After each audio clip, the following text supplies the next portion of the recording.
Ever notice people ask for your advice and then completely ignore it? It happens more than you think. They listen, they nod, they even say, "That makes sense," and then they do nothing. Or worse, they do the opposite. You see them make the exact mistake you warned them about. This isn't about bad advice. It's about whether your advice carries consequence. People don't act on advice because it's correct.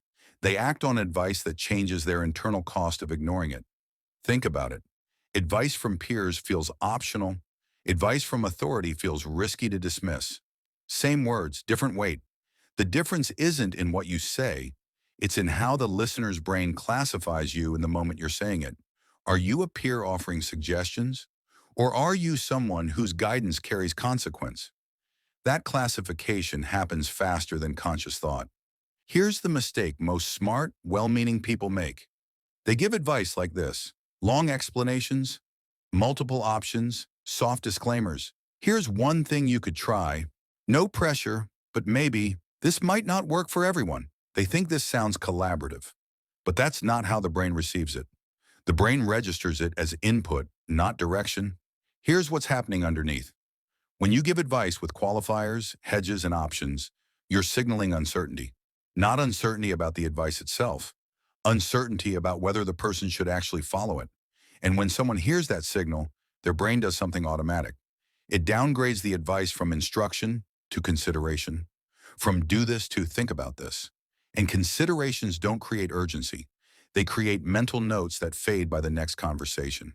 And once someone ignores your advice a few times, this pattern locks in.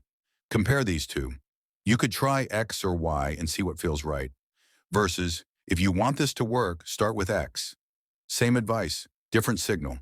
One invites choice, the other implies consequence. The first version asks the listener to decide.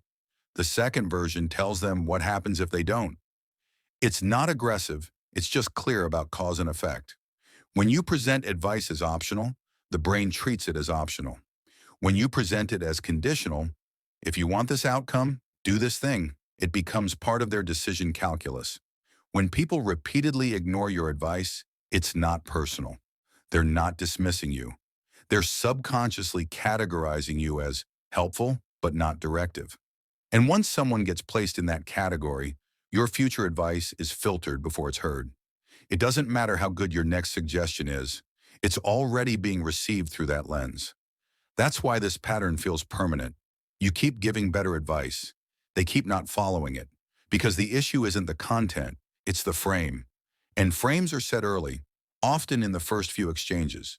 If your early advice is framed as exploratory, every piece of advice after that gets the same treatment. The solution isn't talking more. It's compressing your advice. Short, directional, closed-ended. Here are 3 things you could consider. But do this first. That's the moment advice becomes action. Let me be specific about what this looks like. Instead of, you might want to think about reaching out to them, or maybe waiting a bit to see how things develop. Say, reach out today. Instead of, there are a few ways you could approach this depending on what feels right. Say, start with this approach. You're not removing nuance. You're removing ambiguity. Nuance is about understanding complexity. Ambiguity is about avoiding commitment. When you compress advice, you force yourself to commit to a position, and that commitment is what the listener's brain responds to. In the next video, I'll break down the exact sentence structures that make people treat what you say as final, without sounding aggressive or controlling, because that's the balance most people struggle with. They either give advice that's too soft and gets ignored, or advice that's too rigid and creates resistance. The middle ground, clear, directive, but not domineering, is a specific skill. Most people never learn this, and it's why their influence caps early. They plateau at being the helpful person, but they never become the person whose advice you follow. That shift is learnable. It's not about changing who you are. It's about understanding how certainty translates through language. And once you see it, you can't unsee it. You'll notice it everywhere. In the people whose advice gets taken seriously, in the leaders who don't need to repeat themselves, in the conversations where one sentence does what 10 used to do,